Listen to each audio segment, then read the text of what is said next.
Hello, everyone. Figured I'd try doing something a little bit different today, um, and share my picks um, for this week's Team Wars deck, and a little brief explanation, or try to keep it brief. That's a big challenge for me, but a brief explanation of why I chose what I did. All right, first choice, either Shelly or the amazingly Randy. Shelly, she's got a nice little special move where she can knock back enemies, and that can help keep her alive longer, especially if the threat is something small like an assassin or an angry cock or whatever. But her health is 250 and her attack is 30 compared to 211 and 56 for Randy. So Randy has a higher attack, and yes, he's one energy cost more, but he's going to do more damage. Plus, his special is going to produce those two angry cocks that are going to be good for adding to your push or even helping to defend if you're being attacked. Um, so, in my opinion, the primary reason for choosing Shelly over Randy would simply be if your goal is to keep energy cost low, then go with Shelly. Otherwise, I think Randy is the better choice. So our next pair of choices is either Dragon Slayer Red or Stan of Many Moons.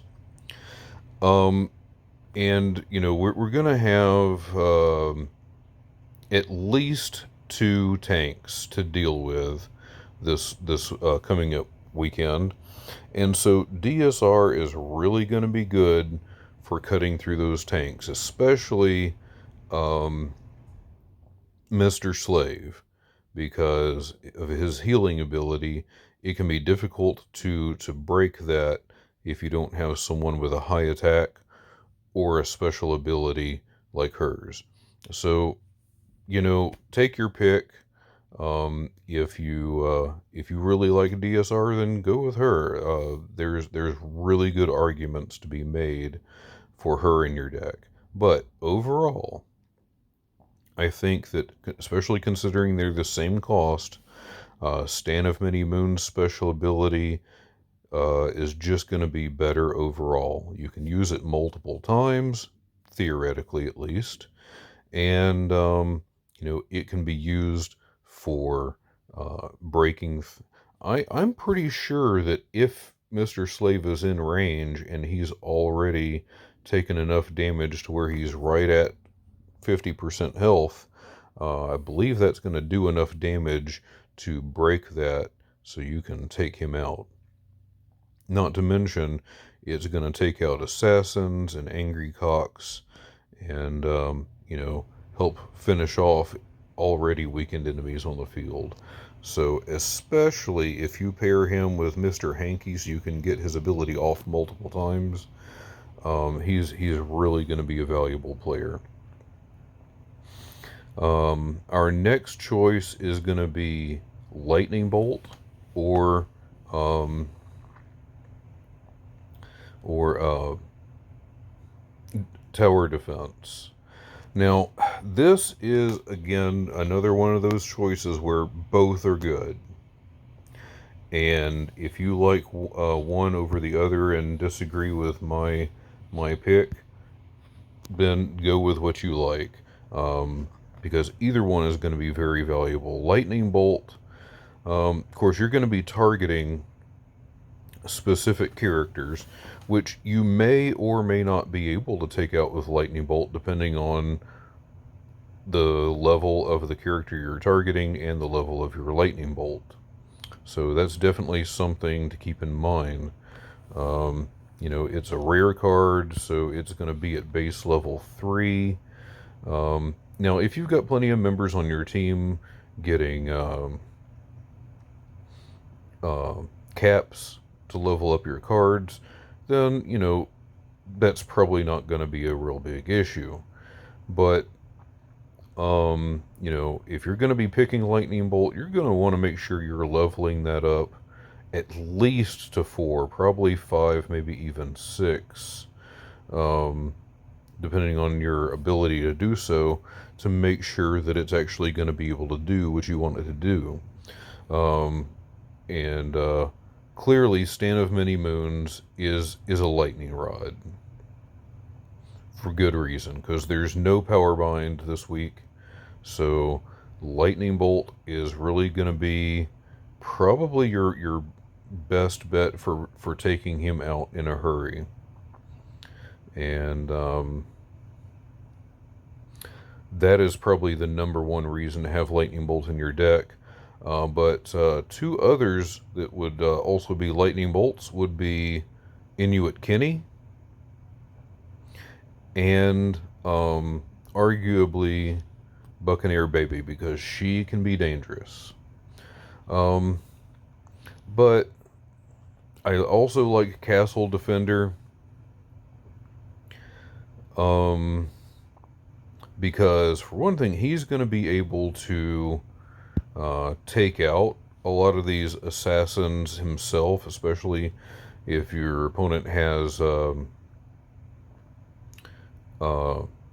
Chicken Coop sending out Angry Cocks, or if you've got Butters coming at you, whatever.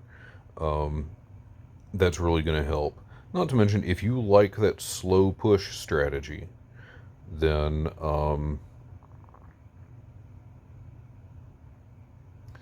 that's really good for that slow push.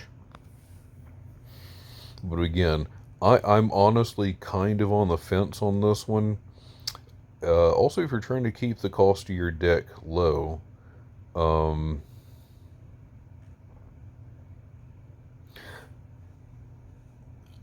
actually really tempted to just change my choice to Lightning Bolt. So okay, I'm a little iffy on. I'm a little indecisive on that one because they're both great cards.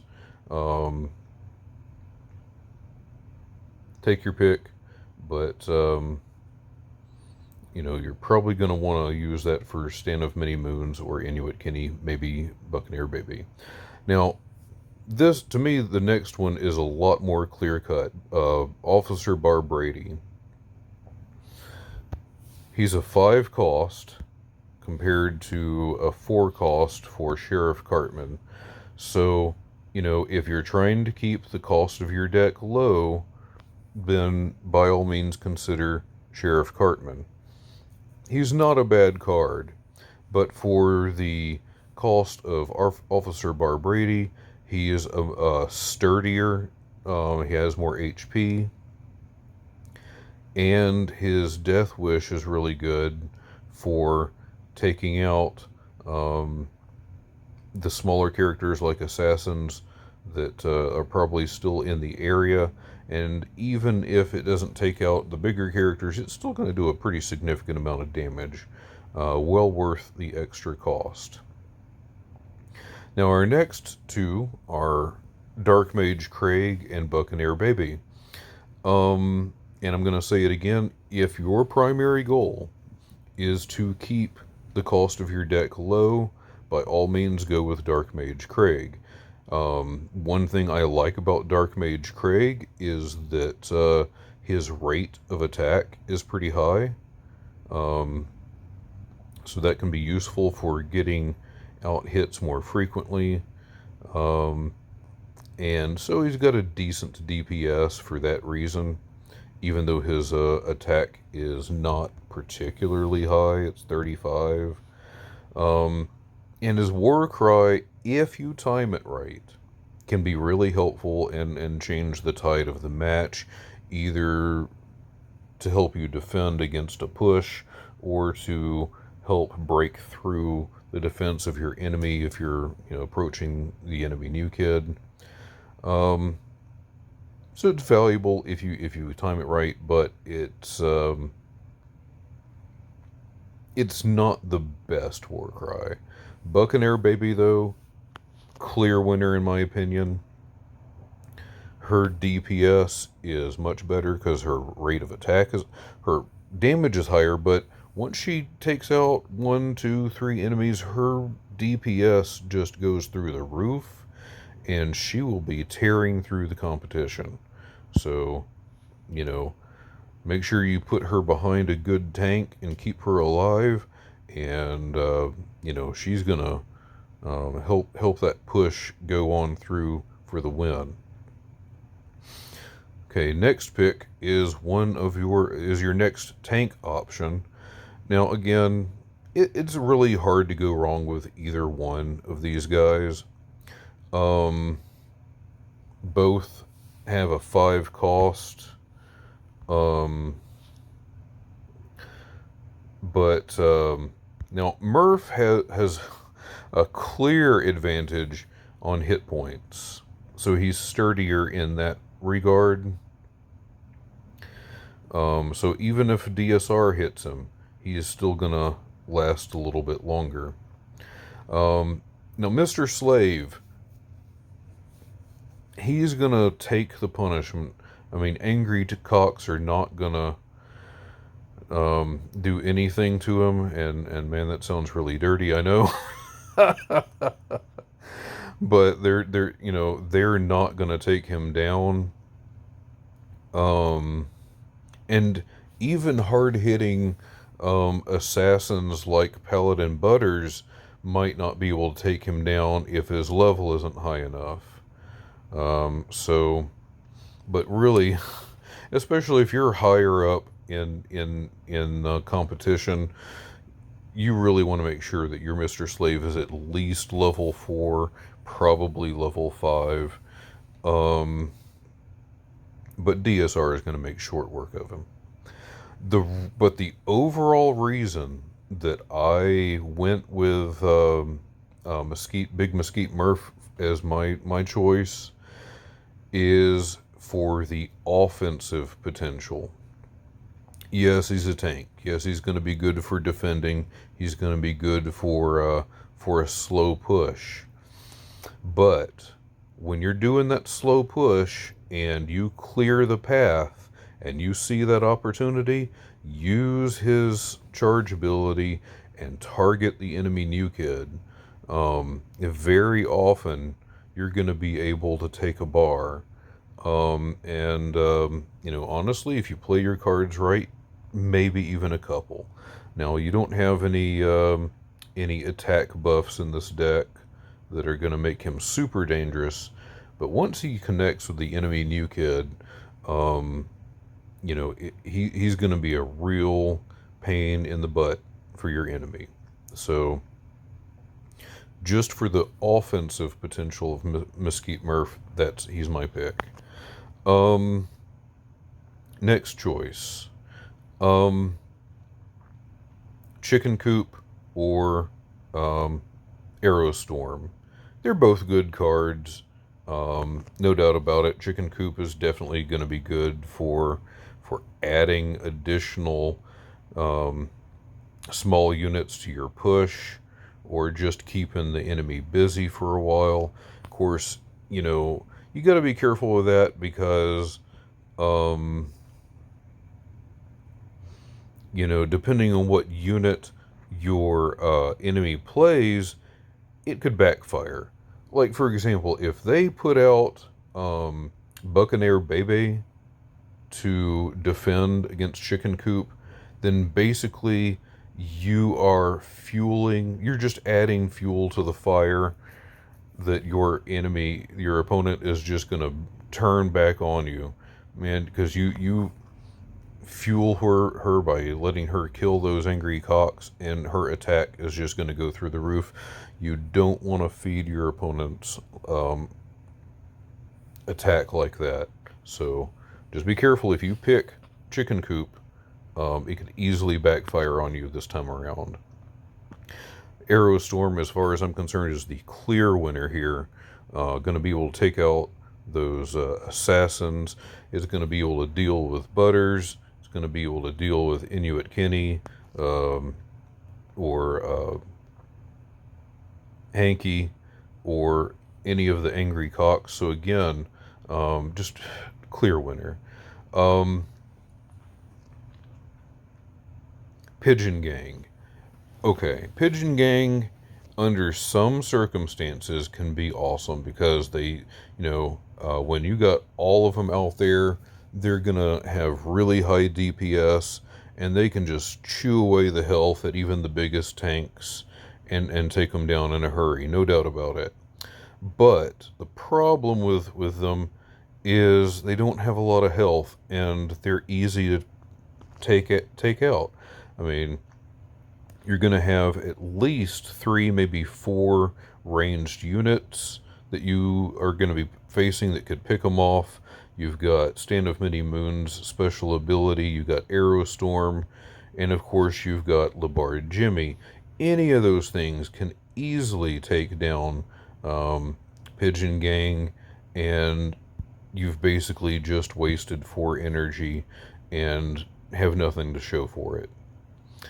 Labard Jimmy's Warcry is going to be fantastic, again, for taking out assassins and small units and doing a significant amount of damage to even bigger units. In fact, especially if you have already damaged Mr. Slave to 50% and you just can't, just don't have any units that are strong enough to break him, well, Labard Jimmy can get you past that hump and take him down. And just clear winner, in my opinion. Um, Outlaw Tweak. Okay. Um, his war cry can do a significant amount of damage to an enemy or group of enemies, but much like Hook Hand Clyde, the target is random, and there's no guarantee that it's going to hit the target you want it to hit. It's just too unpredictable, and the amount of damage done to the new kid, negligible. I mean, yeah, he's a ranged unit, but you got Robin Tweak as the alternative, only three cost compared to 4, and his war cry is targetable. So you can give that health boost to whatever character that you see fit. And then, he's got 64 attack compared to 50 attack. So he even has higher damage when, once his war cry is done, he's still a decent ranged unit. So just all around win-win for Robin Tweak. Deckhand Butters, 3 cost versus 2 cost.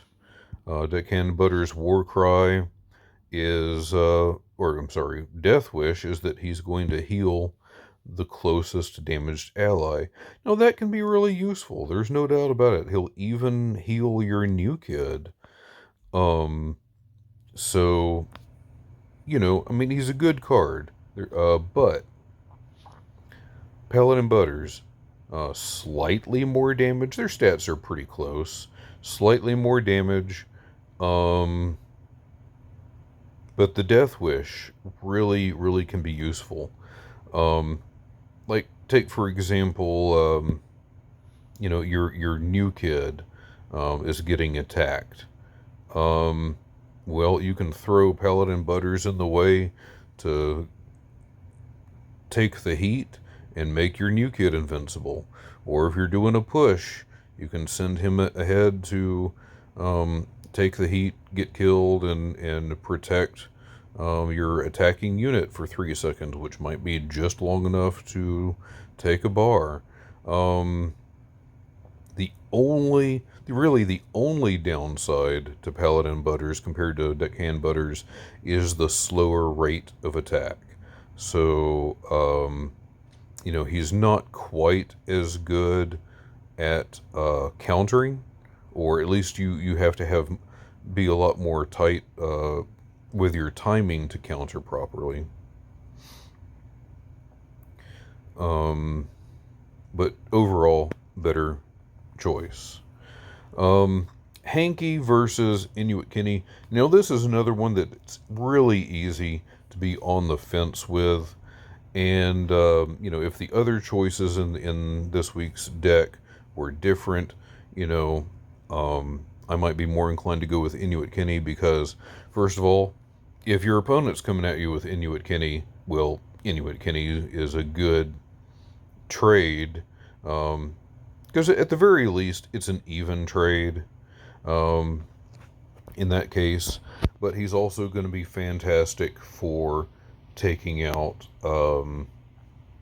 Stan of Many Moons or uh, Mr. Slave. Now, I don't know. Mr. Slave, that's a risky one because he has so much HP that, your opponent could easily take out Inuit Kitty before he is able to accomplish his goal. So, that's a risky endeavor. And he's also much more likely to be a lightning rod for your opponent's lightning bolt or uh, arrow storm. Mr. Hanky, considering the number of units with charge abilities, even if it's just uh, the Amazingly Randy and Stan of Many Moons, especially Stan of Many Moons, that's really the primary reason I'm picking him is for Stan and uh, Randy to get their abilities off more quickly and more often. And especially if you don't have any charge units on the field at the moment, he's a really good defender to counter other assassins. So, if your opponent's coming at you with Inuit Kenny, counter with Mr. Hanky. Um, everything's fine. Um, and our final pick is either Terrence and Phillip or Mr. Mackey. Now,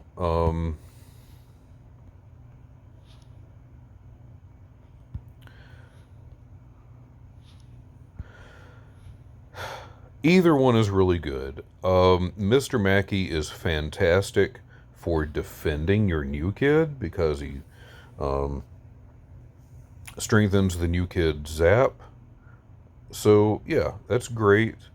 Um, and also, he can really power up the attack of your kids, especially if you pair him with Buccaneer Bebe. Baby is just going to be a force to be reckoned with if you power up her ability from her own ability and then add Mr. Mackey on top of it. She's just going to be crushing it. So that's two really good reasons for defense of your new kid and for powering up especially your ranged units like Buccaneer Baby. But in my opinion, I think Terrence and Phillip edge him out just a little bit. For one thing, between the two of them, their attack is higher, 130, really. Because I'm pretty sure that attack is for each unit, not, them as a group, because they are two separate units.